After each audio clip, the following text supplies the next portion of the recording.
Chazak pour l'initiative du cours. Alors le sujet qu'on m'a demandé de traiter, c'est le temps. Essayer de définir le temps, la notion du temps selon la Torah. Pourquoi cette notion est importante et comment elle se comprend, quoi. C'est ça qu'il faut, il faut essayer de définir. Alors, c'est marqué dans la paracha de Bo, dans la paracha qui traite de la sortie d'Égypte.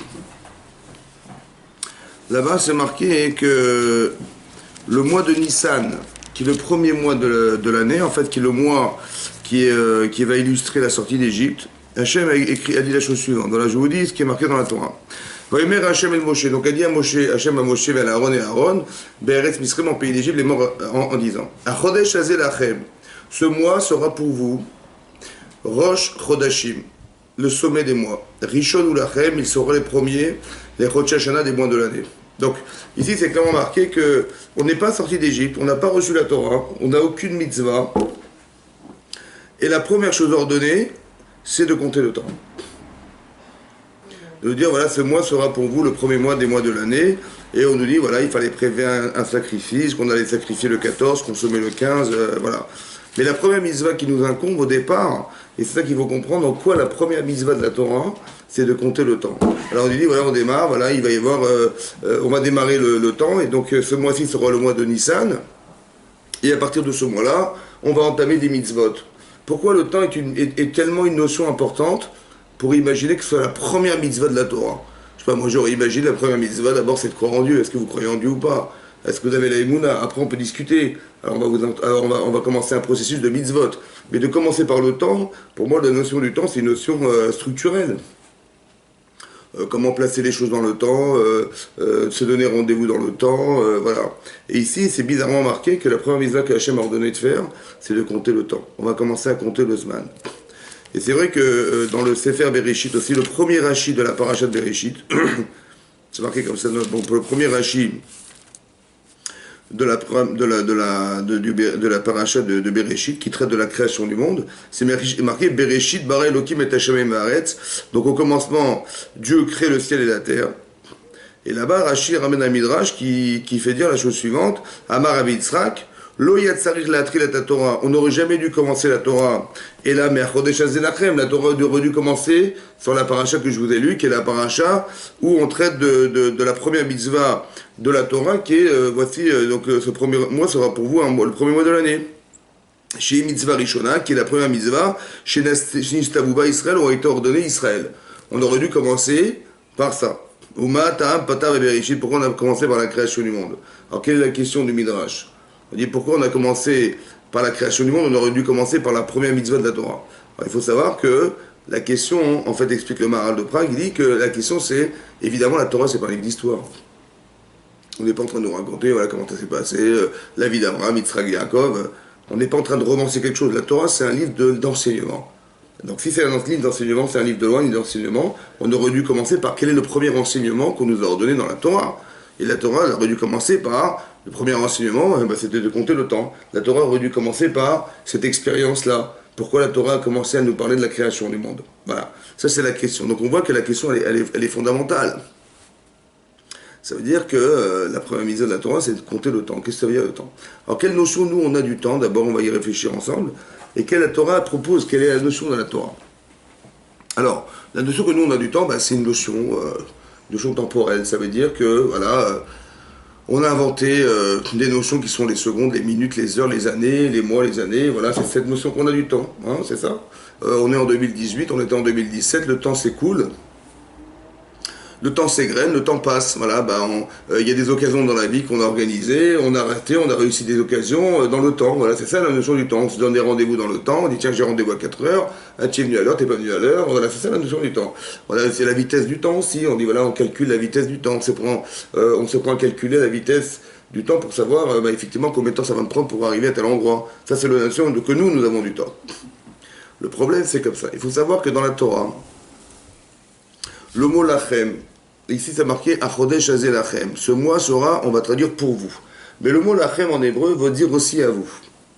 Par exemple, c'est marqué dans la Torah, vous prendrez pour vous un loulav que vous utiliserez à Sukkot.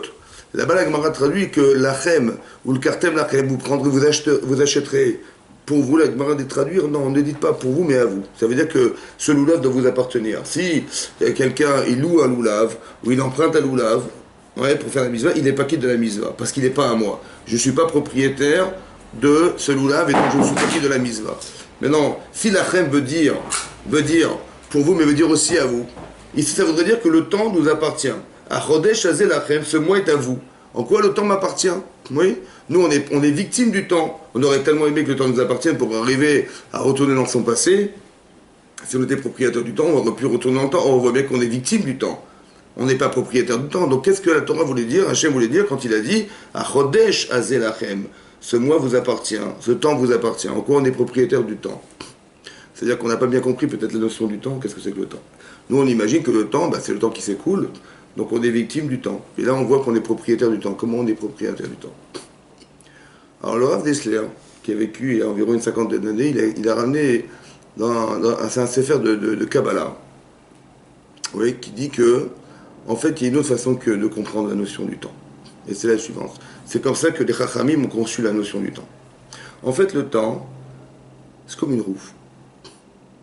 Ouais. Les mois de l'année, c'est comme une roue. Ouais, comme ça, les Chachamim ont imagé le temps. C'est-à-dire que dans le mois de l'année, dans l'année, il y a des mois. Ouais. Et que ces mois, en fait, qui correspondent aux mois hébraïques, qui correspondent à des fêtes, qui correspondent à des événements, qui correspondent à des notions, voilà, dans le temps, ce sont des mois. Par exemple, il y a le mois d'Elul, le mois de Tishri, le mois de Kislev, le mois de Tevet, le mois d'Adar, ce sont des mois dans l'année. Mais en fait, à l'inverse de ce qu'on imagine, nous, on pense qu'on est fixe sur la Terre. Voilà, on est fixe sur la Terre, et le temps s'écoule, donc le temps nous traverse. Vous voyez, c'est ça la notion que nous avons du temps. En fait, d'après la Torah, c'est l'inverse. C'est le temps qui est fixe. Le temps est fixe, donc ces mois de l'année, ils sont fixes toute l'année. Ce sont toujours les mois qui reviennent, et c'est nous qui traversons en permanence ces mois de l'année. Maintenant, qu'est-ce qu'on gagne d'imaginer que c'est nous qui traversons le temps, ou que le temps traverse, de toute façon le temps passe?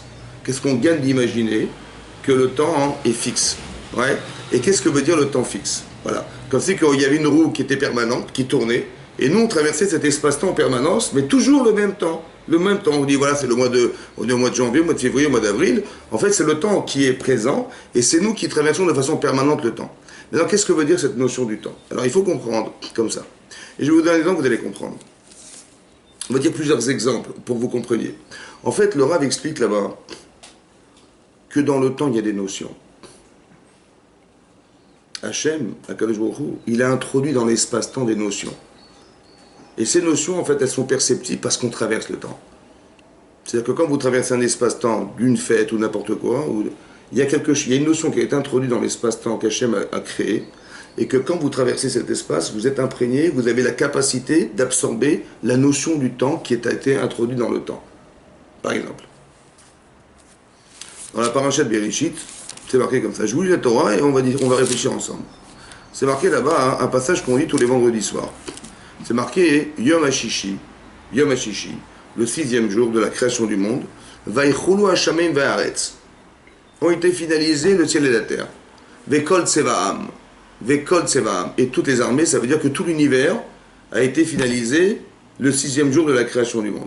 Donc Yom HaShishi, Vaychulu Hashameim Va'aretz. Ont été finalisés le ciel et la terre. Vekol Tsevaam. Et toutes les armées, ça veut dire tout ce qu'Hachem a pu créer. Ensuite, c'est marqué Vayechal Elokim, a fini Hachem, Bayom Hashevi, le 7e jour, Melarto, son travail à Sherazah qu'il avait fait. Bon, déjà, ça paraît contradictoire, parce que tout a été fait le 6e. Donc, qu'est-ce que ça veut dire qu'Hachem, il a finalisé le 7e? Il a fini le 6 ou le 7? Il a fini le 6, le 6e jour de la création. Et c'est marqué Vayechal Elokim, Bayom Hashevi. Il a fini le 7e jour, tout le travail qu'il avait fait. Mais non, il a tout fini le 6e. Ok. Vaishbot. Et il a chômé, Bayam Hashivi le 7e jour. Mikom Elato Asherata, tout le travail qu'il avait fait. Donc, il a ramené de poser la question, cette question elle est posée dans la Gemara, dans le Shabbat. Et la Gemara dit que ça veut dire quoi? Qu'il a à la fois finalisé le monde le 6e jour et qu'il a fini le 7e. Alors la Gemara d'expliquer, en fait, le 7e jour qui est le Shabbat, il a créé quelque chose de plus qu'il n'y avait pas dans la création du monde. Il a créé ce qu'on appelle la Menucha. La Menoucha, ça peut se traduire soit par le contentement physique qu'on a, on dit voilà, c'est bientôt Shabbat, on va se reposer, voilà, et le canapé, super, et tout. Ça peut être ça la Menoucha. Ou bien c'est autre chose, c'est la Menoucha Tanefesh. Ça veut dire quelque part on est contenté de ce qu'on a fait dans la semaine. Cette satisfaction, la satisfaction de soi, ouais, elle est écrite le Shabbat. Ça va? La Gemara dit, c'est comme quelqu'un, c'est comme vous avez une choupa le jour d'un mariage, donc il y a tous les invités, il y a la choupa, il y a le khatan, il y a tout ce qu'il faut. Il manque juste qu'une chose, il manque que la kala. Shabbat, la Shabbat c'est la kala. Il manque l'essentiel en fait, vous avez compris? Ça veut dire que l'essentiel, on a créé toute la structure du monde, le ciel, la terre, les étoiles, tout ce que vous voulez, il manquait l'essentiel, il manquait la Menoucha. Ça veut dire quoi la Menoucha? Ça veut dire que on va exister pendant 6 jours de sa semaine, mais il faudrait qu'on rentre le Shabbat avec la satisfaction d'avoir réussi quelque chose dans la semaine. Ce que je vous dis là est une création. Le ressenti que vous avez d'avoir réussi quelque chose et d'être contenté de vous, c'est parce que le Shabbat existe. Shabbat, Menoucha. Est arrivé le Shabbat, est arrivé la Menoucha. Hachem, il a créé, c'est ça la finalité de la création, c'est d'avoir créé le contentement, d'être satisfait de ce qu'on a fait. Et ça, c'est la finalité de la semaine, et c'est une création en soi qui est introduite dans l'espace-temps du Shabbat. Ensuite, c'est marqué, dans le texte, c'est marqué, Vaïvarer Elohim et Yom HaShevi. Vaïvarer Elohim, Hachem a béni, mot à mot, le 7e jour, le jour 7. Vaïkadesh Oto, il l'a sanctifié. Qui vaut Shabbat Mikomelato, parce que dedans, dans cet espace, il a chômé de tout le travail qu'il avait fait pendant la semaine. Voilà ce qui est marqué. Ça veut dire quoi? Vaïvarech Elohim. Hachem a béni le temps. Ça veut dire quoi? Bénir le temps. On peut bénir les êtres humains qu'ils se multiplient. Ça veut dire qu'il y a une application physique de la bracha d'Hachem, de la bénédiction d'Hachem, sur des êtres humains qui vont se multiplier. On va bénir la nature, elle va pouvoir se multiplier. Il y a une énergie qu'on a mis dans la nature qui va permettre à la nature de se multiplier. Ça va? Donc on peut comprendre l'application physique de la bracha, de la bénédiction de Kadosh Baruch Hu, sur l'être humain, sur la nature, je comprends. Mais ça veut dire quoi, bénir le temps? Bénir le jour. Il y a une application physique sur le temps. Il n'y a pas. C'est une notion de temps. Comment on peut bénir le temps? Vous avez compris? Comment on peut bénir? Comment Hachem il a pu bénir le 7e jour? C'est-à-dire que dans l'espace-temps du jour, du 7, il a béni ce temps. Mais ça n'a aucun sens. Il n'y a pas d'application physique dans le temps. À part ça, on sait qu'Hachem il est infini, n'est-ce pas? Donc quand Hachem bénit les éléments, il est béni à l'infini. Oui ou non? Comment la bracha d'Hachem qui est infinie, elle peut s'enfermer dans un espace de 24 heures qui est le Shabbat? Ça ne peut pas tenir. Comment Hachem il a pu bénir le temps? Ça va? C'est quoi la notion de bénédiction du Zman? Du temps du Shabbat? Oui? Qu'est-ce que ça veut dire? Alors de là, j'ai compris une chose.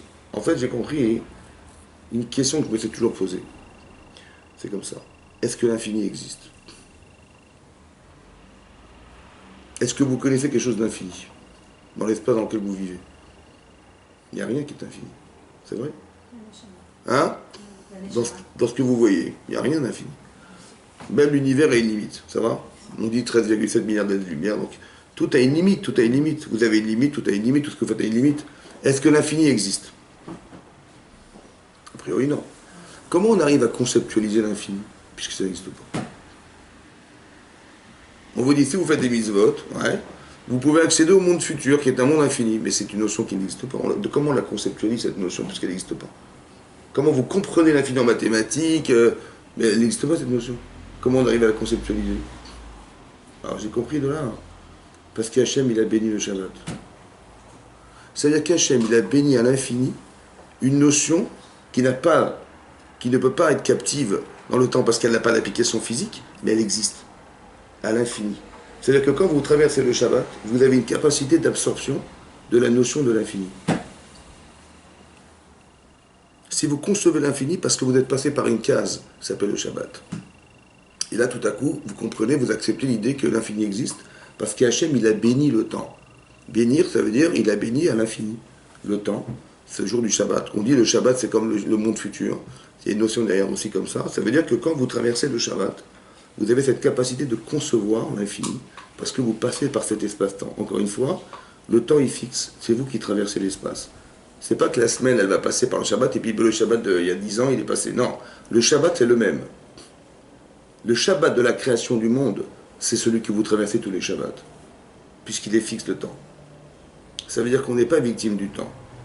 Vous comprenez ça? C'est-à-dire que le temps est fixe.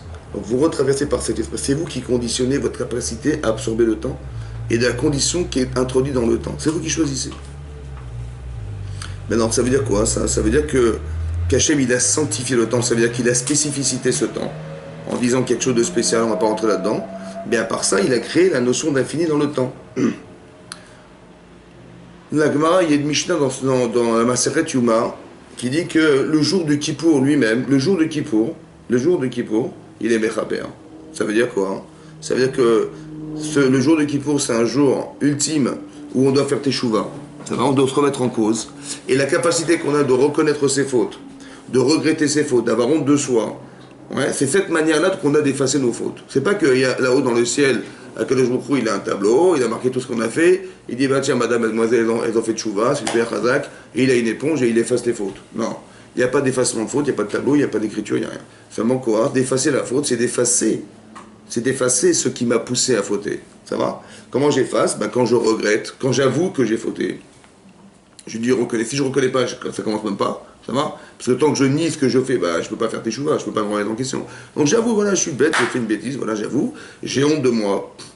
D'avoir honte, c'est-à-dire d'être en contraste avec ce que je suis. C'est quoi d'avoir honte? C'est d'avoir honte, c'est quoi rougir? Rougir, c'est je savais ce que je devais faire et j'ai honte d'avoir fait l'inverse. Mais pour avoir honte de soi, il faut savoir contraster le bien du mal. Oui, il y a un contraste entre le bien et le mal. Et ça, c'est ça qui fait. Mais comment j'ai osé faire une chose pareille? Mais plus j'ai une notion du bien, plus j'ai honte d'avoir fait l'inverse. Ça va? Et donc c'est ça qui entraîne que c'est ça qui va effacer. En fait, je me reconnais plus dans cette personne. C'est ce que le Rambam écrit là-bas dans les lois de la Teshuvah. Il dit j'ai l'impression d'être un autre. Voilà, il faut que j'arrive à être une autre personne. Celle que j'ai construite maintenant, en décalage avec celle qui a fauté, elle doit être tellement grande que j'ai honte d'avoir été l'autre. Ça va? J'arrive à me dédoubler parce que je me vois tel que je suis et je me vois tel que j'étais et j'ai honte de moi. Je regrette d'avoir été. C'est ça qui va effacer la faute. Vous avez compris? En fait, c'est un travail psychologique qu'on fait sur soi qui va faire que la personne, si maintenant je vous dis, allez, recommence à faire ce que vous avez fait, je dis non, je peux plus. Ah, c'est terminé, je peux pas. Parce que j'ai honte, mon corps refuse. Ça va? Il y a une notion intellectuelle qui est une notion de compréhension de ce que j'étais et une notion émotionnelle parce qu'elle est, si vous voulez, elle est corporelle, c'est une notion corporelle qui fait que vous avez honte de vous, vous n'avez plus envie de recommencer, vous ne peut pas vous demander de refaire, c'est impossible. Ça veut dire que votre corps, il rougit à l'idée. Ça va? On peut rougir intellectuellement et on peut rougir physiquement. Il y a des gens qui ont fait des bêtises dans la vie, ils ont été en prison, on leur dit, ah, vous recommencez ou pas? Ils disent, je peux pas. Je dis, pourquoi? Parce que c'est la prison. Donc ils ont honte intellectuellement parce que la prison les dérange. Et si tu enlèves la prison, je dis, ouais, pourquoi pas? Ça va? En fait, ils ne sont pas dérangés. Mais si la personne, elle rougit physiquement, c'est qu'elle est dérangée au plus profond d'elle-même. Ça veut dire qu'elle a compris même physiquement, même son corps refuse. C'est différent. C'est plus profond. C'est ça qu'on appelle effacer la faute. Mais le jour de Kippour, donc à Kippour, c'est le moment propice à se remettre en cause chaque année. Parce qu'on part du principe qu'on doit évoluer dans la vie et qu'on n'est pas parfait et que chaque année on réfléchit, on se remet en question pour évoluer dans la vie, c'est comme ça. Comme dans le travail, comme dans une entreprise, comme dans n'importe quoi, on évolue parce qu'on remet en cause ce qu'on était, c'est évident, c'est logique. Mais là, c'est un jour propice. La Torah dit, voilà, il faut choisir un jour, on a choisi Kippour. En fait, ce jour-là, Kippour, c'est le jour où Hachem m'a pardonné la faute du veau d'or. C'est resté indélébile dans l'histoire et ça restera toujours le jour de la Kappara pour toute l'histoire du monde entier. Ok. Maintenant, le jour de Kippour, donc ce jour c'est un jour. Mais la Gemara dit que même le jour il est mechaper. Sans tchouva. Vous ne faites pas de tchouva. Zéro. Le jour lui-même il explique vos fautes. Je n'ai pas compris. Comment le jour lui-même, il explique les fautes. Alors là-bas, on a expliqué comme ça. Bizarre que, vous savez quoi? Il y ait des juifs de Kippour. Des gens, ils vont à la synagogue un jour dans l'année. Le type il est marié avec une goya, il n'est pas du tout juif, il ne se sent pas juif du tout. Mais il y a un jour, il va à la synagogue. Le jour du grand pardon, il faut aller à la synagogue. Ça se fait pas. Au moins pour le chauffard, quand même. Il faut pas exagérer, quoi. Bon, il va dire, bon, je vais là-bas, je vais essayer. Pourquoi faire? Parce que c'est le jour du pardon. Ça veut dire quoi, le jour du pardon? Pour demander pardon. Oui. Bon, demain, il recommence ou pas? Oui, donc c'est logique ou c'est pas logique? Hein? C'est logique ou pas? Il va à la synagogue le jour du pardon, il va dire, il va écouter le chauffard, il dit, voilà, j'ai écouté le chauffard, Dieu m'a pardonné. Voilà, il recommence, il refait ses mêmes erreurs, et tous les ans, il recommence. C'est logique ou pas? Mais c'est logique ou pas? C'est pas logique. C'est pas logique. Alors comment ça c'est qu'il va à la synagogue? Hein? Non, mais est-ce que c'est logique? Moi je connais rien, je suis bête comme un idiot. Mais je sais que je vais là pour faire pardonner. Je sais que j'ai fait des bêtises, je suis juif mais pas bon juif. Bon ok, bon, ben je vais à la Kippour. Bon d'abord je vais à la Kippour, je suis pas à la Pourim. Pourim c'est super sympa, Pourim. Je vais à la Pessah, non, on va à la Kippour. Pourquoi tu vas à Kippour? Mais pourquoi Kippour? Qu'est-ce qu'il fait? Mais c'est stupide, c'est comme si que je vais... vous comprenez, je sais que je fais des lourdeurs de folie toute l'année, et je vais me faire soi-disant pardonner le jour de Kippour, mais ça n'a aucun sens. Voilà. Alors écoutez, alors, comment ça s'explique? C'est pas logique. Alors en fait, il faut expliquer comme ça. Vous savez ce que Hachem il a fait? Il a mis une notion de kapara. Ça veut dire, tout à coup, dans l'espace-temps de Kippour, indépendamment de votre volonté à vous de vous remettre en cause, indépendamment de ça, on vous aide. De quelle manière? Qu'Hachem, il a mis dans l'espace-temps de Kippour un désir de Fateshuvah. Comme si qu'on était inspiré par le désir, qui fait partie de l'espace-temps du Kippour. D'où c'est marqué dans le texte de la Torah, c'est marqué dans la paracha qu'on va lire la semaine prochaine. C'est marqué Ki bayom hazeh, car ce jour-là, dit Hachem, yechaper alechem, j'expirai pour vous, mikol chatotechem de toutes vos fautes, lifne Hachem du taou, devant Hachem, purifiez-vous, faites teshuva devant Hachem. Et là-bas, il faut expliquer que c'est bizarre dans le texte. Il y a une coordination qui est bizarre. C'est marqué car ce jour-là, j'expirai vos fautes, alors qu'on n'a pas fait teshuva. Il aurait fallu marquer faites teshuva devant moi, parce que c'est le jour où je vous pardonnerai. C'est vrai ou pas? Il aurait fallu inverser le texte, oui. C'est marqué car je vous expirai, alors qu'on n'a pas fait teshuva. De là, on apprend qu'Hachem, il a créé un désir de teshuva dans l'espace-temps de Kippour, alors qu'on n'a rien fait.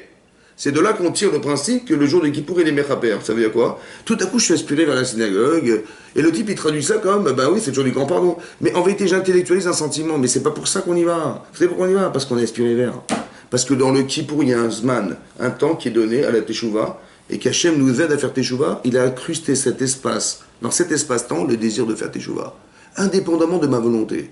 Je suis attiré vers. Ouais, comme si qu'Hachem, il effacé un petit peu de ma faute. Pourquoi faire? Pour me donner envie. Vous avez compris ça? Ça, c'est dans l'espace-temps du Kippour. C'est marqué, il y a 10 jours de pénitence entre Rosh Hashanah et Kippour. Aseret Yemei Teshuva. Les 10 jours de pénitence. Et dans le texte, c'est marqué, Dirshu Hashem Veimatzo. Dirshu, recherchez Hashem tant qu'il s'y trouve. Karou, appelez-le tant qu'il est proche. Et là-bas, il explique, là-bas dans Rosh Hashanah, il dit, là-bas on parle de quoi? Des 10 jours de pénitence qui nous séparent. Il faut rechercher Hashem ces jours-là parce qu'il est proche. Bon, est-ce qu'Hachem il est plus proche ces jours-là que dans le reste de l'année? Est-ce qu'Hachem il est partout ou pas? Vous êtes clair ou pas? Il est partout ou pas Hachem? Est-ce qu'il est plus proche là? Il est moins proche là? Il est plus loin là-bas? Il est plus proche là-bas? Qu'est-ce qu'il a dit le Navi quand il a dit il faut dire recherchez-le parce qu'il est proche? Hein. C'est quoi cette proximité là? Hein? Bah oui c'est ça, mais qu'est-ce que ça veut dire? Rapprochez-vous parce qu'il est proche. Il est proche, mais il n'est pas plus proche là que là. Qu'est-ce qu'il a voulu dire le texte quand il dit qu'il est plus proche? Que nous, des fois, on peut s'éloigner d'Hachem. Alors dites-vous, rapprochez-vous parce que vous êtes loin. C'est bon. Mais pas qu'il est proche, lui il est toujours là, lui, il n'a pas bougé, lui. C'est vrai ou pas? Après, dans le texte, c'est marqué parce qu'il est proche. Alors là-bas, on explique comme ça. La proximité, c'est la notion de proximité. Dans le temps, Hachem, il a créé le désir de se rapprocher. C'est dingue. Hein. On sort des vacances, on sort du mois d'août, on rentre dans le mois des Louls, et là, et tout à coup, on a envie de faire les slichot. Pourquoi on est tout à coup attiré vers ce moment-là, dans cet espace-temps? Parce qu'Hachem, il a créé un désir de proximité. Il a créé dans le temps, dans l'état espace-temps, un esprit. L'esprit de se rapprocher de lui. Plus que le reste de l'année. Vous avez compris ce qui est marqué là-bas? C'est-à-dire que dans l'espace-temps, il y a une notion qu'Hachem il a introduite. Juste que les Chachamim, les sages de la Torah, nous ont dit quel était l'esprit. À Pessah, c'est la notion de liberté. Si vous voulez réfléchir à la notion de liberté, les personnes qui ont vécu, je pense, le plus intensément le désir de liberté, ce sont les Juifs qui sont sortis d'Égypte. Cette expérience-là, elle a été cristallisée dans le temps. Ça va? Et quand vous passez par Pessah, vous faites Pessah, etc., tout à coup, si vous réfléchissez bien et vous comprenez ce qui se passe, vous avez la capacité de comprendre à l'extrême la notion de liberté. Parce qu'elle a été incrustée dans le temps. Ça veut dire que le temps est fixe, ouais. Et que Hachem, il a introduit des notions. Lesquelles? Celles qui ont été invoquées un jour dans l'histoire. Et qu'on est arrivé au summum d'une notion, alors on l'a incrusté.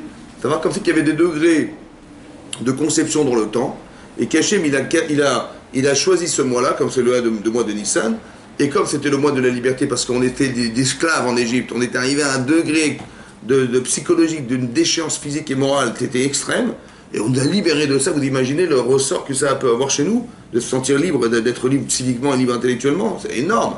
Ben, cette intensité-là, elle n'a pas été vécue autre part ailleurs dans l'histoire que là. Alors, Hachem, il a introduit cette notion de liberté à ce moment-là. Si vous voulez accéder à la liberté et la comprendre, le mieux, c'est Pessah. Vous avez compris? C'est comme la Kapara. Le jour de Kippour, si par exemple j'ai fait Teshuvah au mois de décembre, quand est-ce qu'Hachem il va expier ma faute? Quand? Kippour. Le lendemain, c'est terminé, il faut attendre l'année prochaine. Ça veut dire qu'il y a une notion de Kapara dans un espace-temps défini. C'est ça la notion du temps. Ça veut dire que Hachem il a créé un espace, donc il y a des mois, et dans ces mois-là, il y a des notions qu'on traverse en permanence.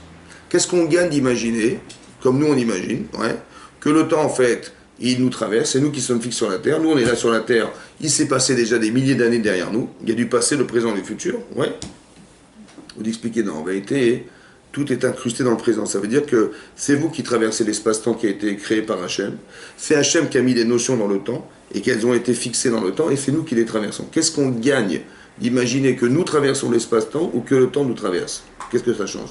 Vous avez compris? En fait, ça change comme ça, écoutez-moi bien. Je pourrais avoir la nostalgie du passé. Vous dites, mais moi, si j'avais été le jour du matin de Torah, j'avais été là, mais j'aurais été une femme différente.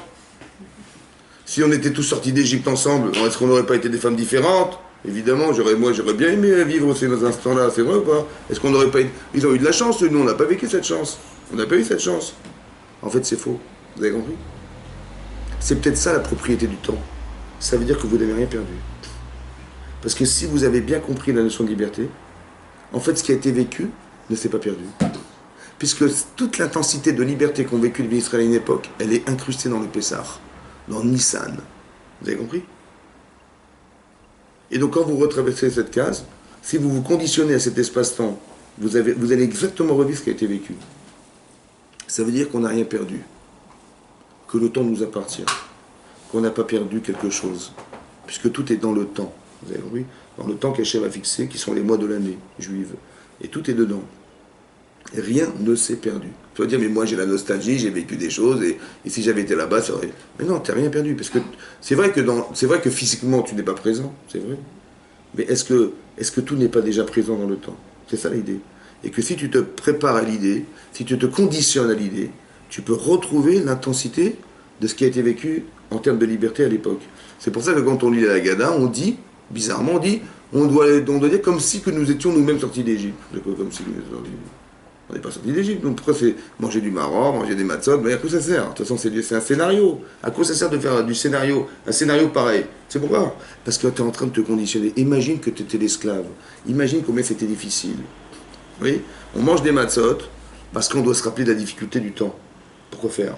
Parce que quand on commence la Haggadah de Pessah, c'est marqué, on commence Big Night, ça veut dire, on nous rappelle qu'on était esclaves, on mangeait du maror, on était assujettis, jusqu'à ce qu'on arrive à faire le Hallel et en fin de compte de dire, on va louer Hachem de nous avoir sortis d'Égypte. Pourquoi ce processus-là de parler de ce qui était désagréable? Manger des matzot, voilà le pain des pauvres qu'on mangeait, on mangeait du maror, la vie amère qu'on avait, la charoset c'est le bitume, voilà, on travaillait dans le bitume. Pourquoi nous rappeler des choses qui nous dérangent? Pourquoi vivre des choses désagréables?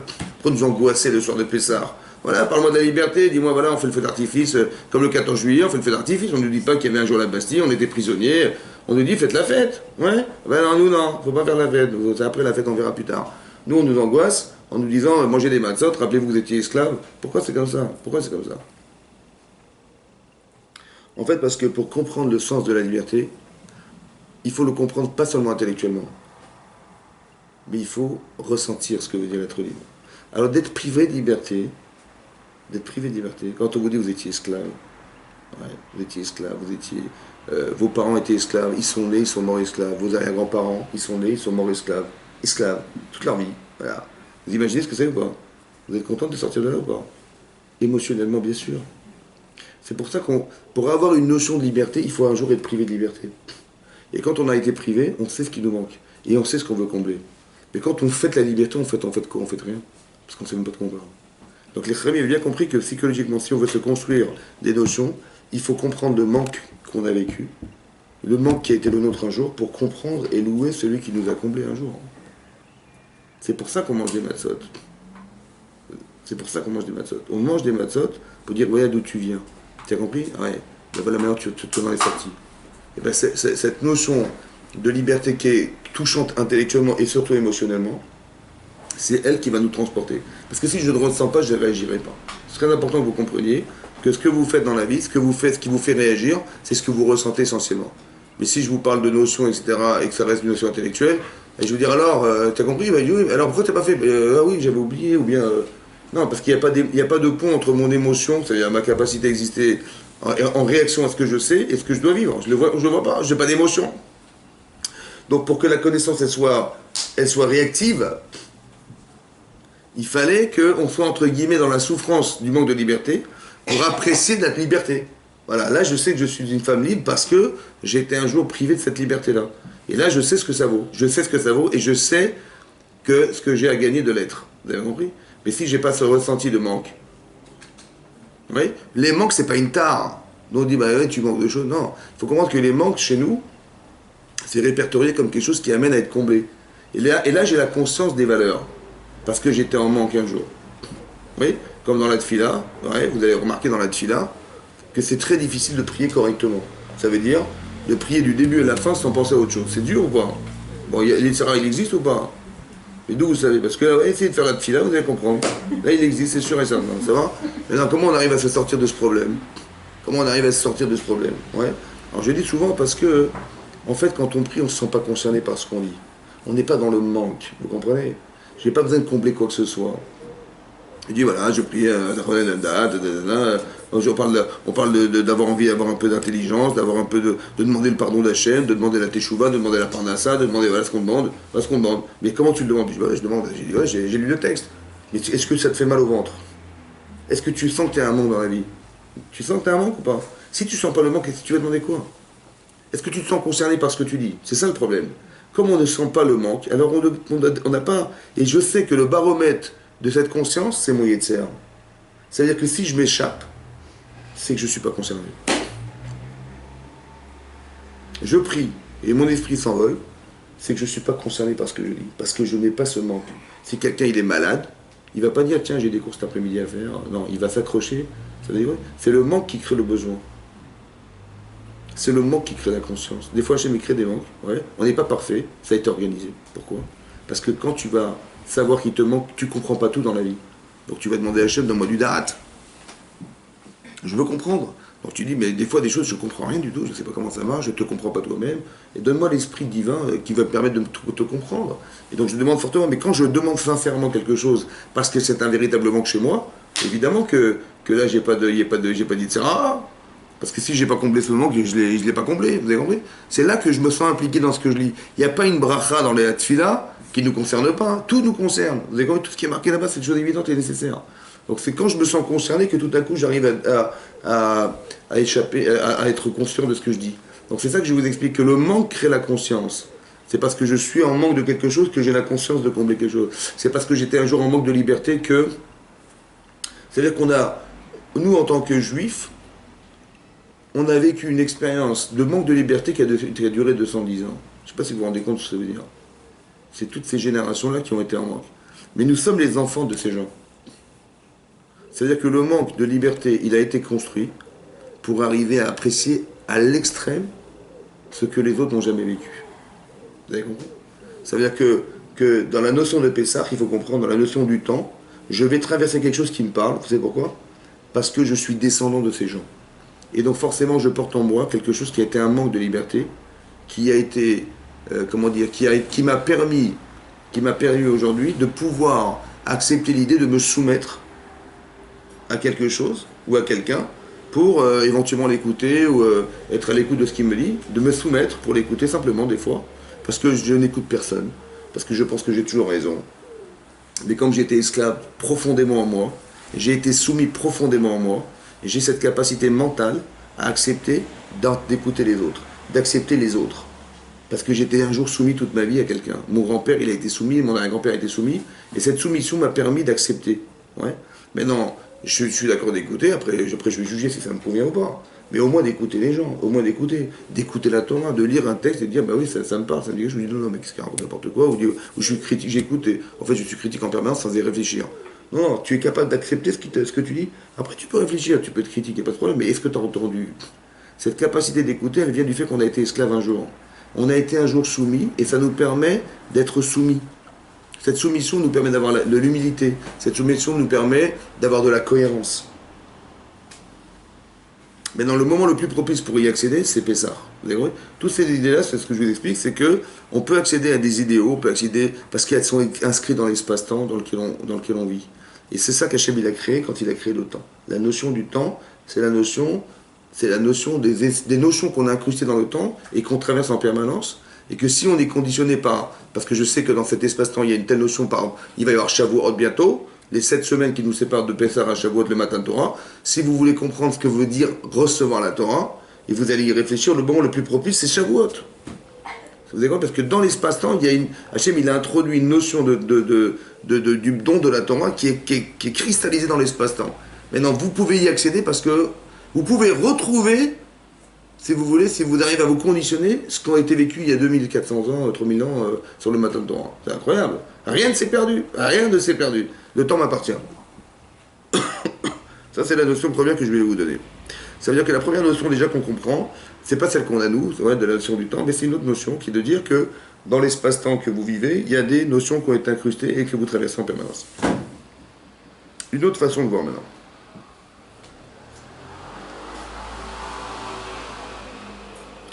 Il y a une Gemara dans Yuma, la Gemara dit là-bas comme ça. Si quelqu'un il a fait des fautes volontaires, comme ça la Gemara dit, volontaire, ça veut dire qu'il a transgressé Shabbat volontairement, il a volé volontairement, il a tout ce que vous imaginez comme faute volontaire. Il a volontairement, il savait que c'était marqué dans la Torah, il s'en foutait, il a fait l'inverse de ce qui est marqué. Ça va? Volontairement. S'il fait teshuva, s'il se remet en cause, dit la Gemara, mais par crainte d'Hachem, soit parce qu'il a eu peur de décevoir Hachem, soit parce qu'il a peur de recevoir des punitions, et à cause de cette peur, il se remet en question, monsieur. Ça va? Dit la Gemara, les fautes qu'il a fait dans le passé, qu'il a fait de Bémézide volontairement, elles se transforment en accident. Si j'avais su, j'aurais pas fait ça. Ça va? C'est moins grave que d'avoir fait volontairement.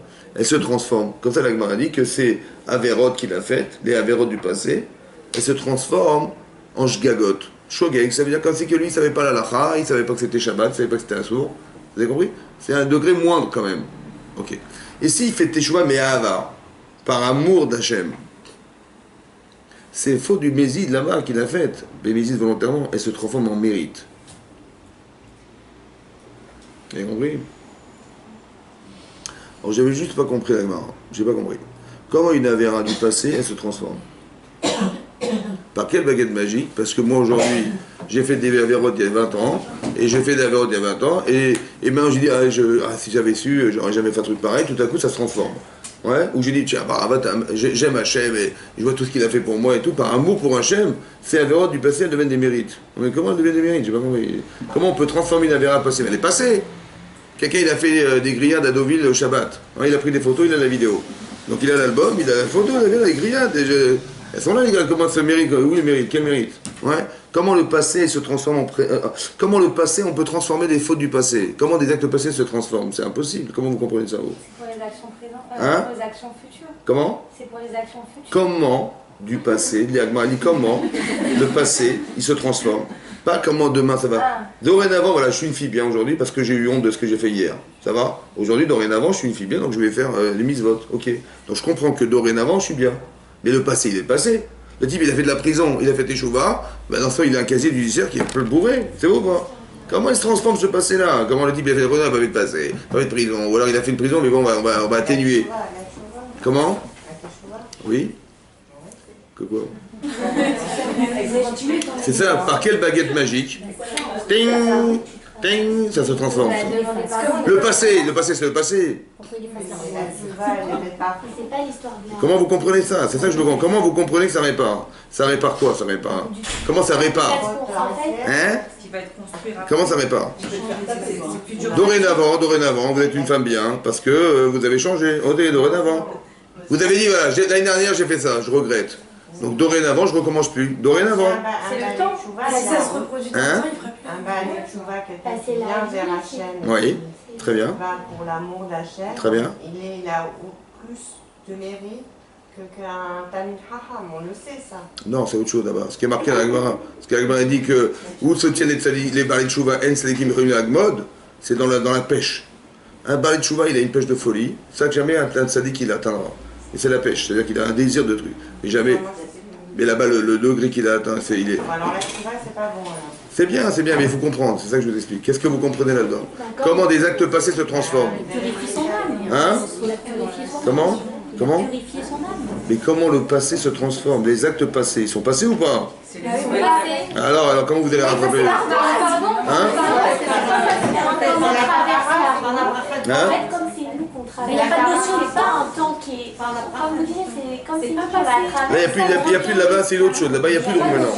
Là, c'est moi, c'est mes actes à moi. Moi, c'est mes actes à moi. Voilà. J'ai fait des choses et je regrette maintenant et ça a une incidence sur le passé. Comment c'est une incidence sur le passé? C'est parce que c'est pas passé.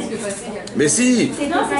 Comment ça se peut passer? On l'a encore à faire nous là, elle est collée là. Alors? Elle est encore chez Très bien, alors, très bien. Ah, tu vois, je t'ai dit. Alors? Vas-y, continue. Elle est encore avec nous. Donc tu peux l'enlever. C'est alors de quoi vous parlez alors? C'est ça qu'il faut comprendre. Vous avez raison. Elle est avec nous, même qu'elle est pas. C'est quoi qui est avec vous? C'est quoi la véracité? La faute, elle est passée la faute, j'ai encore les photos. Il y avait marqué la date sur la photo, il y avait marqué le 14 juillet 1944. Hein? Le fait qu'on s'en veuille d'avoir fait cette faute, elle l'a encore avec nous. Très bien. Alors qu'est-ce que vous êtes en train de dire? Vous avez raison, Kazak. On regrette. Vous avez raison ce que vous dites, mais essayez de développer ce que vous dites. Ah, elle a raison. Mais essayez d'affiner. Ah, elle a raison. Mais affiner. Est-ce que, je vais vous poser une autre question, vous allez comprendre. Est-ce qu'on peut rattraper ces actes passés? Bah oui. Allez-y, courez derrière. Allez-y, courez derrière vous, essayez de rattraper vos actes. Mais bon, mais c'est moral. Est-ce qu'on peut rattraper des actes passés? Non, on est condamné. Non, écoutez-moi. Un type, il a fait une avéra il y a X temps. Ça va? Condamné. Et alors il dit, ah, mais si j'avais su, alors retourne en arrière. Non, sur l'acte, on peut pas, mais on peut avoir des regrets, on peut faire. Très bien, mais qu'est-ce que vous regrettez? Ce que vous avez fait? Ça vous pouvez plus, vous pouvez pas rattraper. D'avoir pensé. Attendez, écoutez-moi bien. Qu'est-ce que je regrette dans ce que j'ai fait? Ce que j'ai fait, mais je peux pas parce que je peux pas le rattraper cet acte. Est-ce qu'on a la capacité physique à rattraper son passé? Non. Est-ce qu'Hachem il m'a demandé d'aller courir derrière mon passé? Non. Alors qu'est-ce qu'il m'a demandé? C'est quoi faire teshuva? Le temps. Non mais il y a deux choses à comprendre. Il y a le regret et il y a de plus recommencer, c'est deux choses. Ouais. Mais qu'est-ce que je regrette quoi? D'avoir pensé à. Je regrette d'avoir fait, ok? C'est ça que je regrette, d'avoir fait. Mais ça, je peux pas le rattraper, ça. Ce que j'ai fait, c'est fini, c'est terminé. J'ai compris, c'était péché, mais je peux pas rattraper ce que j'ai fait. Mais peut-être il savait pas que c'était. Eh, Wahlas, est-ce que je peux rattraper ce que j'ai fait? Non. Est-ce que vous pouvez courir derrière? Non. Alors que c'est quoi regretter? Après le chien devant. D'accord, mais là il y a marqué regretter. Alors écoutez-moi bien. Ça, c'est ce qu'elle voulait dire, je pense que c'est ce qu'elle voulait dire, je vais vous expliquer ce qu'elle voulait dire. Schmack, on abandonne. Il vaut mieux. Vous êtes trop fort. Non, je suis pas fort. Écoutez-moi bien, écoutez-moi bien, on vous a pas, c'est ça qu'il faut comprendre, on vous a pas demandé de rattraper des actes. C'est impossible. Donc on vous a demandé de rattraper quoi? Le bien. L'influence des actes. Ah, bon, on l'a dit. L'influence, c'est ce qu'elle a dit. Mais écoutez-moi, c'est ça qu'elle voulait dire, c'est accroché à moi. Pas dans les mêmes termes, mais on a. L'influence des actes. Écoutez-moi bien. Tout ce que vous avez vécu en arrière, ça va? C'est où maintenant? Hein? C'est dans le passé. Alors retournez-vous, retournez-vous. Ouais. Est-ce que vous voyez ce que vous avez? C'est où alors? C'est où ce que vous avez fait? C'est où? Hein? Au final, ça reste quand même là. C'est où? C'est dans le subconscient, dans notre tête. C'est même dans votre conscience. C'est où? Ça dépend de Alors, dans notre pensée au final. En fait, c'est en vous. Et je vous explique c'est en vous. C'est une photo. Ah, c'est comme ça. Écoutez-moi bien. Tout ce que vous avez vécu, ça se trouve où en fait? C'est marqué, vous savez, dans la Gemara dans Rosh Hashanah, elle dit comme ça. Devant Akadosh Baruch Hu, le jour de Rosh Hashanah, il y a 3 livres ouverts. Ça va? Comme ça, c'est marqué. Il y a le livre des Tzadikim, le livre des Rishaim, le livre des Bédanim. C'est bon? Bon. Est-ce que vous croyez sincèrement qu'il y a des livres? Est-ce que Dieu il a une grande barbe blanche et son stylo Non, franchement. Est-ce qu'il y a des livres? Non, c'est dans la pensée. C'est quoi le livre? Notre âme, c'est le symbole de la. Écoute-moi. C'est marqué dans les maximes des pères. On dit des pères qui votent actuellement là. C'est marqué Kol Ma'asecha Basefer Nichtavim. Tous tes actes sont marqués dans un livre. Ce fameux livre. Alors là-bas, on dit, ben, on croyait que Dieu il avait un disque dur là-haut. Ouais. Chacun, on a son petit disque dur. Et tout ce qu'on fait, ça s'inscrit dans un livre. Il y a un type qui est écrit, de tout ce que je fais, il écrit. Tout ce que je dis, il écrit. Bon, en vérité, non. Le livre, c'est vous. C'est-à-dire que vous avez une conscience. Ça va? Tout ce que vous faites, ça s'inscrit en vous. Le livre, c'est vous. C'est bon? Donc ça veut dire que si le livre, c'est moi, toute ma vie, c'est quoi? C'est tout ce que j'ai fait. Ça s'inscrit en moi. Okay. C'est quoi le présent, finalement? C'est une page en plus. C'est quoi le présent? Ben, le présent, c'est le concentré de tout votre passé. C'est ce qui ressort. C'est quoi le présent? Vous avez un certain âge. Vous réfléchissez avec vos expériences. C'est vrai ou pas? Maintenant que vous dites, ben, si vous avez 8 ans, ben, vous allez réfléchir avec le passé d'une fille de 8 ans. Si vous avez 20 ans, ben, vous allez réfléchir avec l'expérience d'une fille de 20 ans. Mais tout ce que vous allez décider est fonction de votre passé. Oui ou non? Donc c'est quoi le passé finalement? Ben, c'est ce que j'ai vécu. Mais c'est quoi mon présent? C'est le passé et le présent, c'est le passé. Le présent, c'est le concentré toute ma vie. Ça veut dire que ce que je suis maintenant, par exemple, des gens, ils ont eu des traumatismes. Imaginez-vous, quelqu'un, il a peur de la mort. Bon, il va avoir un psychologue. Qu'est-ce qu'il va lui dire? Il va dire, mais qu'est-ce que vous avez fait dans votre vie? Il va dire, ben voilà, un jour, j'avais 5 ans, je suis tombé des escaliers, j'ai cru que j'allais mourir. Bon. Je lui dis, mais vous avez quel âge, madame? Je lui dis, 40 ans. Je dis, mais vous avez 5 ans? Je dis, non, j'ai 40. Bon. Mais ce que vous vivez au présent, c'est ce que vous aviez, c'est ce que vous avez vécu quand vous aviez 5 ans. Donc ça veut dire que mon passé, en vérité, il est là ou pas? Bien sûr, il est dans mon présent. Donc qu'est-ce que je vais lui dire? Je vais lui dire, écoute ma chérie, quand tu avais 5 ans, tu avais peur parce que tu ne sais pas te débrouiller. Mais à 40 ans, qu'est-ce que tu aurais fait? Je dis, ben moi à 40 ans, je suis tombé d'escalier, je me lève, j'appelle les pompiers, j'appelle la... Vous avez une solution? Ouais, j'ai une solution. Ben voilà, c'est bon, vous êtes libéré. Vous avez compris pas? Le passé, en fait, n'existe pas. Le passé, c'est le concentré de mon présent. Ça veut dire que ce que vous avez fait, on ne peut pas le rattraper. Mais ce que vous êtes, vous pouvez le rattraper, ça? Bien sûr. Oui, il ne faut pas s'apitoyer en fait. Vous avez compris ça ou pas? Ouais. Ce que vous êtes, vous pouvez le rattraper? Bien sûr. Oui. Bon, quand je fais... Écoutez-moi bien. C'est une manière de faire chouva. Écoutez-moi bien. Quand je fais teshuva au présent, sur mon passé, Oui. parce que vous savez quoi? J'ai fait des erreurs dans le passé et j'ai les boules comme ça. Et c'est ce passé-là qui me pousse en avant et qui me dit, mais arrête-toi, change un peu, fais autre chose de ta vie. Oui, non? Est-ce que vous connaissez une avéra qui m'amène à faire teshuva, mais à avoir? Est-ce que vous connaissez une avéra qui m'amène à une tzadékette? Qu'est-ce qui m'amène à une fille bien? Maintenant, dorénavant, j'ai pris des bonnes décisions. Est-ce qu'il existe une avéra qui m'amène à faire teshuva, même en me disant, tiens, je recommence plus, j'étais bête l'année dernière, j'ai fait ça, mais c'est honteux. Le bon Dieu, avec tout ce qu'il me fait toute ma vie, j'ai trahi Hachem, c'est honteux. Avec tout ce qu'il me fait, j'ai honte de moi, oui. J'ai honte, j'ai peur d'avoir trahi Hachem, c'est vrai? Cette crainte-là, elle m'a remis en cause. Donc, ça veut dire quelque part, il y a une part de mérite dans ce que j'ai fait. Parce que c'est ça qui m'a poussé aujourd'hui à... Oh, mon passé, c'est quoi mon passé? Dans l'expérience que j'ai vécue, c'est le concentré de tout ce que je suis. Donc si je change mon présent, est-ce que je change mon passé? Non. Dites oui, dites oui. Mais oui. Très bien. Ben oui. Évidemment, puisque tout votre présent, c'est votre passé. On a compris maintenant. Donc si vous avez compris, donc quand vous changez au présent, vous changez toute votre vie ou pas? C'est vous qui le dites. Mais c'est pas moi, c'est logique. Si vous, tout ce que vous êtes, c'est votre passé. Tout ce que je suis à la seconde où je vous parle, c'est mon passé. Donc quand je change mon présent, je change toute ma vie. C'est philosophique. C'est pas philosophique, hein? C'est quoi? C'est tiré dans le Midrash? C'est l'explication de la Gemara. Quand je vous dis que comment je peux transformer une avéra en mitzvah? Comment je peux transformer une avéra en shogeg? Mais c'est logique, pourquoi? Parce que tout ce que je suis, en fait, c'est mon passé. Tout ce que je suis, c'est mon passé. C'est bon, ce passé-là, il revient à la surface et il me dit, mais comment tu te rends compte de ce que tu as fait l'année dernière, ou il y a 2 ans, il y a 10 ans, tu te rappelles ou pas? Je dis, bah oui, alors c'est honteux, regarde. Tu as écouté des shiurim, tu vas à la synagogue, c'est un peu contradictoire. Je dis, ouais, t'as raison, j'en ai marre, je laisse tomber. Ça veut dire qu'en fait, je me suis contredit parce que j'ai le sentiment du passé qui est présent et qui contredit mon présent. C'est le présent actuel. Et cette contradiction, en fait, elle m'amène à changer. Mais quand je change, en fait, ce qui m'a poussé à changer, c'est mon passé. Mais mon passé, c'est quoi? C'est pas mes actes passés. Parce que c'est passé déjà. C'est l'expérience qui était passée qui est là. C'est elle qui bouscule mon présent. Oui, c'est cette expérience-là. Vous avez un souvenir qui vous transforme. Il y a une espèce de repentir dans ce que vous dites. Mais oui, mais ça veut dire que comment vous faites? Parce que tout ce que vous êtes, c'est cette somme de choix. Tout ce que vous êtes, c'est cette somme de choix. Donc qu'est-ce qui se passe? J'ai fait des choses bien, j'ai fait des choses mal. Et bien quand j'ai fait des choses bien et j'ai fait des choses mal, je dis, tiens, tu vois que je suis capable. Tu vois que je suis capable de faire bien. Pourquoi j'ai fait mal? Et bien cette contradiction vous dérange. Et c'est ça et c'est ce mal qui vous a permis de savoir que vous auriez pu faire mieux. eh bien vous avez changé. Et votre présent, il a changé? Oui, non? Mais vous avez changé toute votre vie. Puisque mon présent, c'est ma vie. Mon présent, c'est ma vie. Vous avez changé toute votre vie en une seconde. Ça veut dire que, vous savez, il y a des gens, ils viennent me voir et me disent, vous savez, Rav, avec tout ce que j'ai fait dans ma vie, laissez tomber, je ne ferai jamais de chouva. Vous imaginez tout ce que j'ai fait avant, c'est une catastrophe, Dieu jamais me pardonnera. C'est ça qu'ils me disent les gens. Je lui dis, t'as rien compris. Ce que tu as vécu, tu ne pourras pas le rattraper. Mais tu peux... Par contre, si tu regrettes d'être cet homme, qu'est-ce qu'il voit Hachem? Il voit qui? Il voit l'autre ou il voit toi? Celui qui est maintenant et qui va regretter, qui va Eh ben c'est lui qui Hachem, mais c'est lui qui compte. C'est lui qui compte. Ça veut dire que, est-ce que le temps t'appartient? Heureusement que j'ai compris. Je suis lente à comprendre. Est-ce que le temps vous appartient maintenant?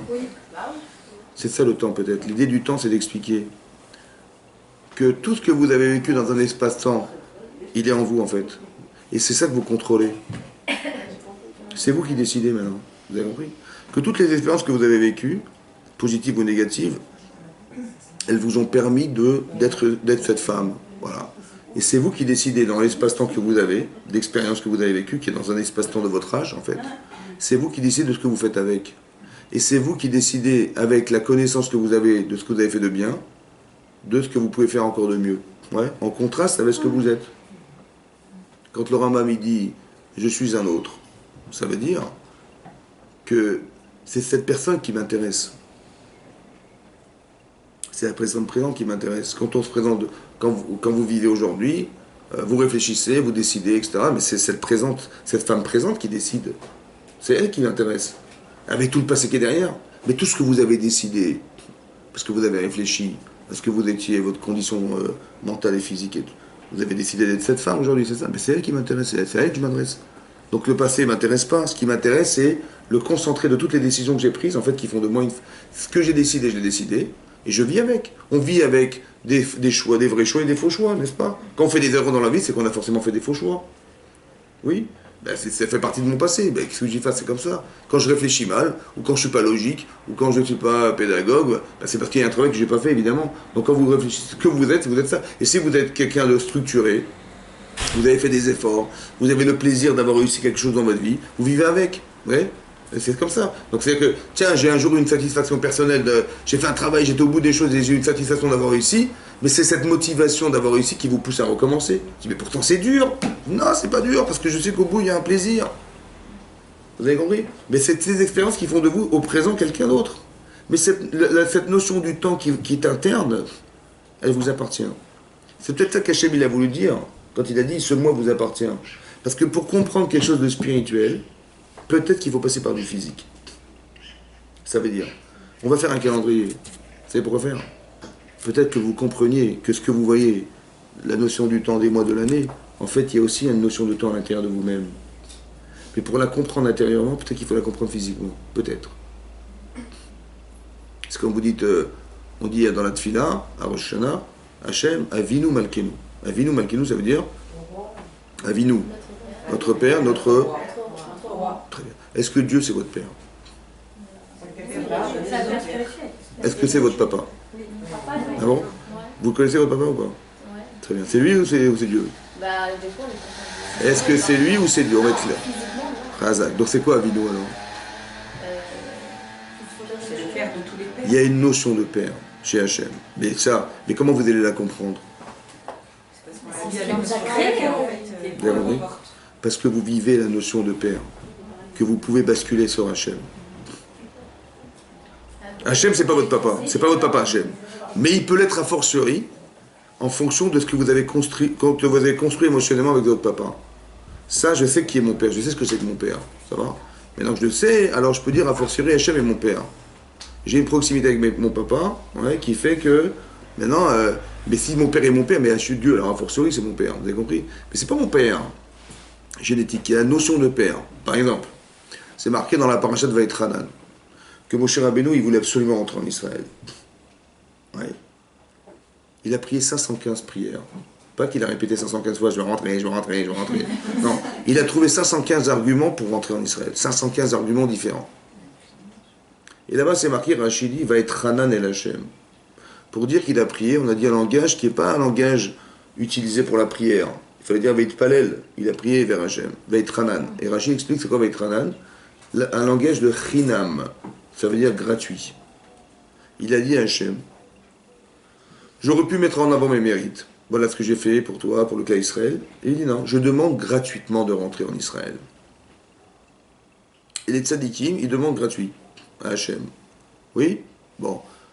Vous avez trouvé quelque chose de gratuit dans la vie, vous? Je sais pas. Vous achetez une voiture, c'est gratuit. Vous allez chez le concessionnaire BMW, je vais pour voir. Voilà. Vous partez avec. Il n'y a rien de gratuit. Rien de gratuit. Hein?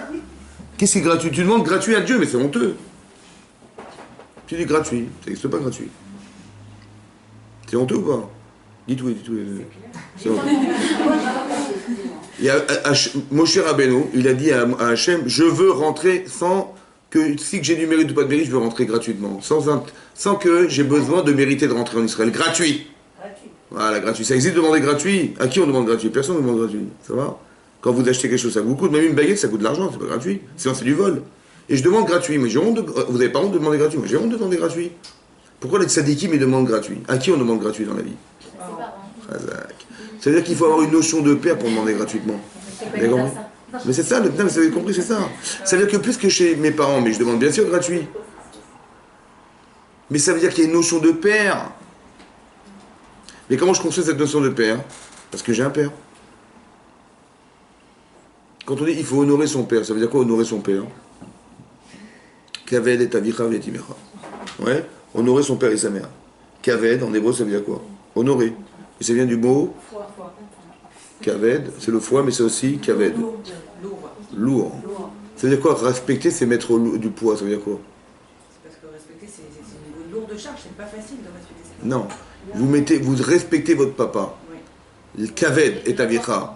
Mais kaved, combien il pèse votre père? S'il est léger, est-ce que vous allez le respecter? Si c'est pas lourd dans votre tête. Hein? Si c'est pas lourd, vous allez penser à votre papa? Non. Mais combien la réactivité que vous avez de le respecter dépend du poids qu'il a dans votre cerveau. Oui, non? C'est quoi le poids du père? C'est quoi? Je n'ai pas dit que c'est combien. Combien c'est quoi? C'est quoi le poids du père? Vous avez une caisse dans votre cerveau, ça s'appelle votre papa, ça va? Vous avez votre maman, vous avez, etc. Chacun, votre grands-parents, vos frères, vos sœurs. Mais la capacité de respecter, c'est combien vous mettez de poids. C'est quoi mettre du poids dans les gens? C'est quoi? C'est tous les arguments qui vont justifier son poids. Plus vous avez des arguments, plus ça pèse. Oui, non? Donc il faut réfléchir à quoi? Qu'est-ce que mon père il est? Vous avez compris? C'est pas mécanique, hein? C'est pas mécanique. C'est dire, il faut réfléchir pour la misote qui vous même. Qu'est-ce que mon père il a d'exceptionnel? Qu'est-ce que ma mère elle a d'exceptionnel? Parce que c'est ça qui va permettre le respect. Sinon c'est du cinéma. Vous avez compris? Je dis oui, ma maman, mais non. Qu'est-ce qu'elle est ta mère pour toi? Ben, c'est ma mère, mais ma mère elle est gentille, elle est joviale, quand je lui demande conseil, elle est toujours là, elle reçoit des gens, ma mère c'est mon exemple. Ben, tout ça c'est quoi en fait? Tout ce c'est le poids que vous lui mettez. C'est ça le kavod. Mais non, si vous êtes capable de le faire avec votre maman, avec votre papa, alors avec Hachem. Ah ouais, vous avez compris? C'est ça la notion de père. Ça veut dire que vous êtes capable de mettre du poids dans Hachem. Qu'est-ce qui représente pour vous Hachem? Par exemple. L'amour, le respect. Écoutez-moi bien. Est-ce que vous avez... pardon, excusez-moi. Non. Est-ce qu'on a décidé de vivre? Est-ce qu'on a décidé de vivre? Est-ce que vous avez décidé de venir ici? Sur Terre? Non. Est-ce que vous avez décidé ce que vous êtes? Ce que vous êtes. Vous avez telle taille, tel parent, tel endroit, tel machin. Vous avez décidé ou pas? Votre taille, vous avez décidé, votre couleur de peau, vous avez décidé, votre, je sais pas moi, vos parents, vous avez décidé, vous avez votre intelligence, vous l'avez choisi, votre intelligence, votre sensibilité, vous avez choisi quoi? Vous avez choisi quoi? Zéro. Donc tout vous a été donné par Hachem. Tout ce qui existe, qui c'est qui a créé tout ça? Hein? Tout ce qui existe, c'est Dieu. Et tout ce que je suis, c'est... Donc qu'est-ce que je suis moi finalement?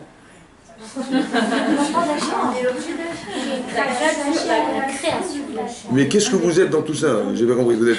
Quand vous dites par exemple, vous dites, tiens, j'ai décidé de faire une mitzvah. Donc j'ai vu, j'ai compris, j'ai senti, j'ai machin, mais tout ça c'est Dieu. Oui, non? Ben, si vous avez des yeux pour voir, c'est Dieu. Si vous avez compris, c'est Dieu. Si vous avez la capacité de parler, c'est Dieu. Si vous avez vu ressentir des choses, ben, c'est Dieu. Si vous avez tout ça, c'est bon Dieu. C'est un programme qui marche bien. Alors c'est quoi moi? C'est le choix. C'est le choix. C'est le choix à nous. C'est quoi? Ça veut dire le fait le choix de quoi? De quoi? Le choix de ce qu'on va faire. Très bien. Le choix de faire de vous quelque chose. On vous a donné de l'intelligence, on vous a donné de l'intelligence, on vous a donné, vous êtes des femmes, donc vous avez une notion, vous êtes des femmes, vous avez une sensibilité féminine, vous avez une intelligence féminine, vous avez une sensibilité féminine, vous avez un caractère féminin, voilà, c'est ce qu'on vous a donné. Qu'est-ce que vous faites avec? C'est vous qui décidez. Vous avez compris ça? C'est ça ce que vous êtes. On n'est rien en fait, on n'est que le choix de faire de soi quelque chose dans l'espace-temps où je me trouve. C'est tout. Il y a un environnement. Qu'est-ce que vous avez décidé de faire de ce qui existe? Et de vous, en tant que femme, qu'est-ce que vous avez décidé? Tout le reste vous a été donné. Comme si on vous donnait des outils. Là, j'ai des outils, j'ai tout ce qu'il faut, on vous a tout donné. Mais qu'est-ce que je fais avec tout ça, moi? Ce que vous avez décidé de faire avec, c'est votre part. Le reste, c'est pas vous. Mais ce que vous êtes devenu par ce que vous avez fait, c'est aussi à vous. C'est pour ça que le Rav Dessler, il a expliqué comme ça. Encore une autre notion du temps. Et écoutez-moi bien. Vous savez ce que c'est que la réalité? C'est l'image que projette votre Neshama.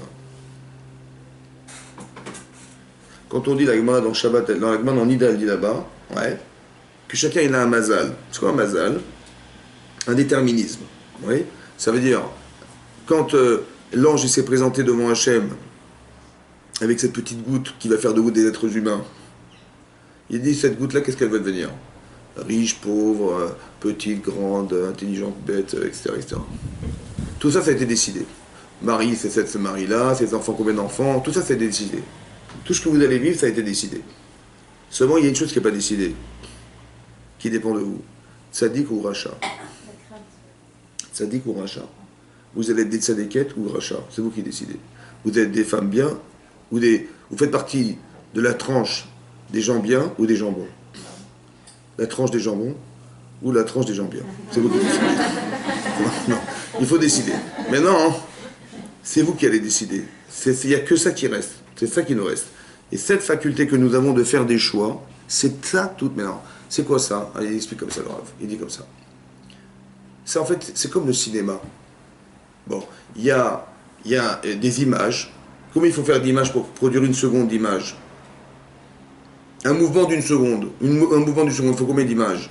Voilà, j'ai fait comme ça et comme ça. Voilà, ça a pris une seconde. Combien il faut d'images pour produire une seconde de mouvement?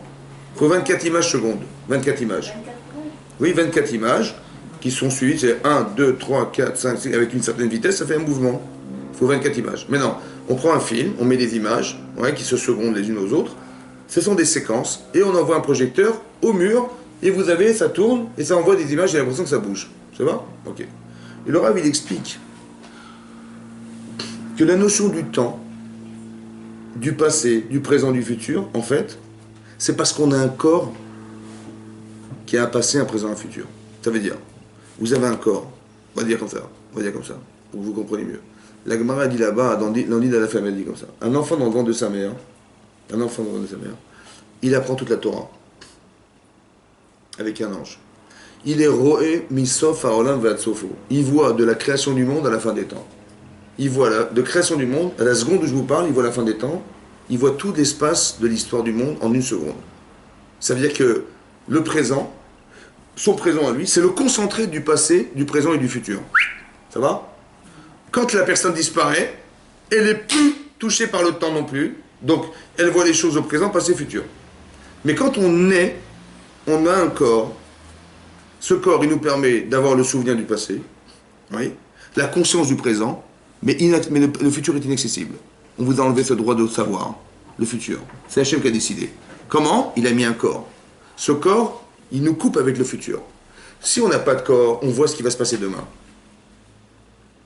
Mais comme on a un corps, on ne peut plus voir. Ça, c'est Hachem qui a décidé, pour pouvoir décider. Parce que si on savait, on ne pourrait pas décider. Pour pouvoir choisir, alors Hachem nous a mis un corps qui va faire écran avec la notion du temps du futur. Maintenant, il explique, le Rav Dessler, il dit comme ça. Votre Neshama, elle porte en elle quelque chose qui est une histoire, qui est votre propre histoire personnelle. Ce que vous voyez autour de vous, c'est ce que votre Neshama le projette. C'est comme le cinéma, ça va? Il y a un projecteur. Mais dans votre vie, ce qu'on appelle le temps, c'est qu'est-ce que vous allez décider dans l'image que vous avez devant vous. Qu'est-ce que vous avez décidé? Vous avez décidé de rien faire. Vous avez décidé de faire des bêtises. Vous avez décidé de faire des biens, des bonnes choses. C'est vous qui décidez. Vous savez pourquoi on apprend la Torah? Pour savoir voir ce qu'il faut faire. Et des fois, c'est des subtilités incroyables. On apprend la Torah pour savoir qu'est-ce qu'il faut décider de faire. Mais non. Dit le Rav Dessler, en fait, vous avez quelque chose de spirituel en vous qui est votre Neshama. Et c'est, il dit le Rav Dessler, le Rav, il dit, c'est comme des bulles qui sortent de vous.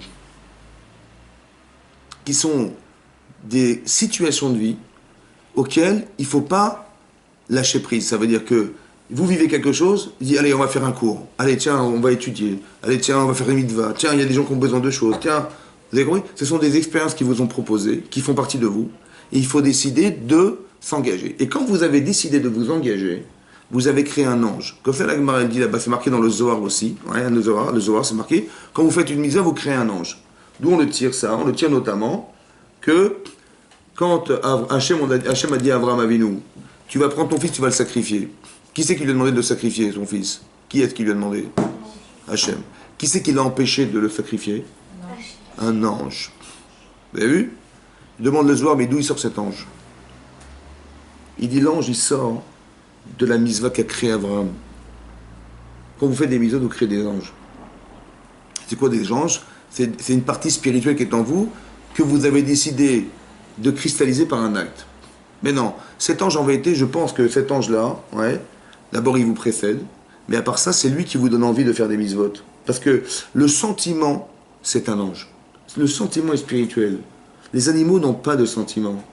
C'est spirituel un sentiment, ça va? Le sentiment d'amour, le sentiment de manque, le sentiment de je sais pas quoi, ce sont des anges en fait, oui. Et vous portez ces sentiments en vous, vous avez tout ça en vous. Que tout ce qui sort, en fait, la réalité que vous voyez autour de vous, ce sont des occasions qui vous sont données de créer des situations, on a créé des situations pour que vous choisissiez. Et quand vous avez choisi la mitzvah, vous avez créé un ange positif. Et quand on a fait l'inverse, on a créé un ange négatif. Dit le Rav Dessler qu'à la fin de sa vie, on va rejoindre tout ce qu'on a créé. C'est-à-dire que si j'ai créé du positif, je vais rejoindre le monde de ce que j'ai créé par ces anges, qui s'appelle le Gan Eden. Et si c'est l'inverse, c'est l'inverse. Vous comprenez? Je vais rejoindre ce que je suis, en fait. Mais ce que j'ai choisi de faire de ma vie, parce que tout ce qui sort dans mon existence, tout ce que vous voyez, en fait, ce sont des occasions. Il faut le comprendre dans ce sens. Ça veut dire que c'est pas par hasard que ça a été là. C'est pas par hasard qu'on vous l'a proposé. C'est pas par hasard que vous avez cette sensibilité qui vous permet d'accéder à cette chose. Ou vous l'acceptez ou vous le refusez. Mais sachez que vous allez un jour accéder à ce que vous avez choisi. Et ce que vous avez choisi, c'est les anges que vous avez créés, entre guillemets, des émotions spirituelles qui aujourd'hui ne sont pas conceptualisées parce que c'est spirituel, mais après le décès d'une personne, la personne elle comprend ça. Elle comprend qu'elle va adhérer un jour à un monde qu'elle a elle-même créé par ses actions personnelles. Donc c'est quoi le temps? C'est pas des secondes. Le temps, c'est des images qui sortent de la personne et sont des opportunités de faire de vous quelque chose. C'est peut-être ça qui rejoindrait l'idée que le temps nous appartient. Tout est là, vous avez compris? Ça vous appartient. C'est des opportunités qui sortent de vous. Qu'est-ce que vous faites avec?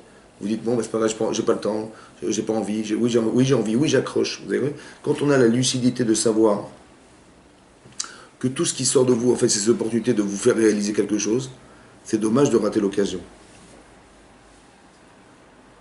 Parce que ce que vous allez prendre, c'est ce que vous allez hériter un jour. Ce que vous avez raté, c'est ce que vous avez raté un jour. C'est-à-dire, c'est ce que vous allez hériter. On va hériter de ce qu'on a réussi et on va hériter de ce qu'on a raté. C'est ça que vous comprenez, il faut comprendre. Et ça, c'est la notion du temps. C'est-à-dire comme des bulles qui sortent. C'est pour ça qu'il explique le Rav, il dit, plus la personne vieillit, moins elle a de force parce que moins elle a d'occasion. Au début, on a beaucoup d'occasions, on a envie, tout ça. En fait, c'est des bulles qui sortent et ce sont des opportunités parce qu'on a cette vivacité, parce qu'on est jeune. Et plus on vieillit, et nous on croit que parce qu'on vieillit, alors on a moins de force. Et non, il y a moins d'occasions. C'est ça que ça veut dire. C'est pas qu'on a moins de force, on a autant de force en fait, physiquement. Mais c'est ces occasions-là qui diminuent au fur et à mesure de notre existence, qui font qu'on a moins... le temps arrive, et on va attendre un jour où... et plus on arrive dans le temps, et moins les occasions sont présentes. C'est ça que ça veut dire. Et donc plus après, physiquement, on n'a pas besoin de cette force, donc on la perd. Mais cette force physique, elle est proportionnelle à la force spirituelle qu'on pourrait atteindre. C'est pour ça que quand on est jeune, il faut profiter de ces occasions parce que c'est là qu'on va cumuler le maximum de choses. d'expérience et aussi de vécu, ça va? Et d'expérience future. Ça veut dire que le monde à venir, il est présent en fait. Ça, je vous explique. C'est quoi la distance entre le monde à venir, qui est le Olam Haba, et le monde et dans ce monde-là? Il n'y a aucune différence. C'est qu'en vérité, on est dans l'Olam Haba, seulement on ne le voit pas parce qu'on a un corps. Il n'y a pas de passé, de présent, futur. En fait, les deux, tout est présent. Seulement, je ne le vois pas parce que je suis la personne qui regarde dans le trou comment dire, du projecteur et je vois qu'une image. Mais il faut savoir que tout est caché. C'est comme je vous dis, comme le Rav dit, il y a une carte du monde et j'ai un cache avec un petit trou. Et moi je fais comme ça et je cherche la France, où est-ce qu'elle est la France, et je cherche un petit trou. En fait, ce que vous voyez vous aujourd'hui, c'est à travers le petit trou. Et si j'enlève le cache, vous allez voir tout le monde entier. Ça veut dire que l'infini existe, seulement on n'y a pas accès parce qu'on nous l'a caché pour nous donner le droit d'exister. Mais en vérité, il n'y a pas de temps, il n'y a pas de passé, présent, futur. C'est juste que la notion de passé, présent, futur existe parce qu'il faut qu'on choisisse. Si vous saviez ce qui allait vous arriver, alors vous dites, bon, de toute façon, ça va m'arriver, à quoi ça sert de le faire? Ou si, de toute façon, je vais réussir mes examens, qu'est-ce que j'ai besoin de travailler? Non, c'est parce que je ne sais pas que je travaille. Parce que je ne sais pas qu'est-ce que essayent de faire les gens, d'avoir des fuites, comme ça je peux me casser la tête. C'est dommage parce que tu auras les fuites, tu réussiras, mais tu es nul. Parce que tu auras toujours peur de qu'on t'interroge un jour sur quelque chose que tu n'as jamais su faire. Et tu auras toute ta vie la peur de te dire, mais je ne suis pas la personne. C'est dommage. Donc on te cache le futur pour que tu arrives à être performant dans ton existence. Et le taux maximum que tu peux atteindre, c'est par les méconnaissances. Pour ça qu'Hachem nous a caché le futur, vous comprenez ça? Pour avoir la liberté de faire le choix et d'avoir l'honnêteté d'être juste. Parce que si je savais, ben je sais, j'ai plus besoin de faire d'efforts, je sais.